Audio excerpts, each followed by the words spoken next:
বীরেন্দর সেহবাগ এক অনুষ্ঠানে সাহিবজাদা ফারহানকে নিয়ে তার নিজস্ব রানের সাথে পাল্লা দিয়ে বলেছেন, বুমরাকে 3টি সিক্স মেরে সাহিবজাদার যদি ডকুমেন্টারি হয় তাহলে তার ইনিংস দিয়ে ওয়েব সিরিজ হওয়া একদমই স্বাভাবিক।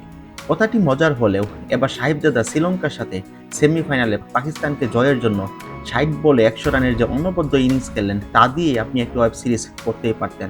দলের বিশেষ প্রয়োজনে এরকম অনবদ্য সেঞ্চুরি শুধু সেঞ্চুরি নয়, পাকিস্তান ক্রিকেটের নতুন এক বুড়ের গল্প।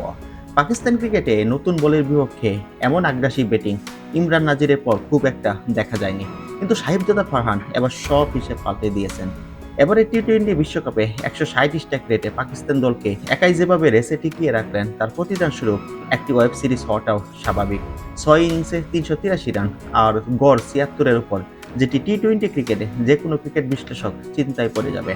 নতুন বলের বিপক্ষে হাই স্ট্রাইক রেটে ব্যাট করে হাই অ্যাভারেজ মেনটেন করা এটি প্রতিযোগিতামূলক ক্রিকেটে অবশ্যই প্রশংসার দাবিদার। সকল বিশ্লেষককে প্রশ্ন করা হয়েছিল, এবারে বিশ্বকাপে সর্বোচ্চ সিক্স মারা রেকর্ডটি কার হতে পারে। উত্তরে বেশিরভাগ বিশ্লেষক ভারতীয় ক্রিকেটার অভিষেক শর্মার নাম বললেও সাহিবজাদা ফারহান রেকর্ডটি 18টি ছক্কা হাঁকিয়ে এবারে বিশ্বকাপে দ্বিতীয় সর্বোচ্চ ছক্কা রেকর্ড করেছেন।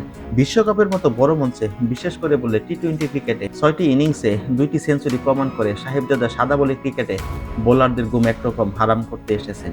দল হিসাবে পাকিস্তান বিদায় নিল, ক্রিকেট ভক্তরা ঠিকই মিস করবে সাহিবজাদা ফারহানের অ্যাগ্রেসিভ ব্যাটিং অ্যাপ্রোচ। পাকিস্তান হয়তো বিশ্বকাপ থেকে খালি হাতে ফিরেছে, কিন্তু তারা পেয়েছে এমন এক রত্ন যার ব্যাটিং দেখার জন্য ভক্তরা এখন অধীর আগ্রহে অপেক্ষা করবে।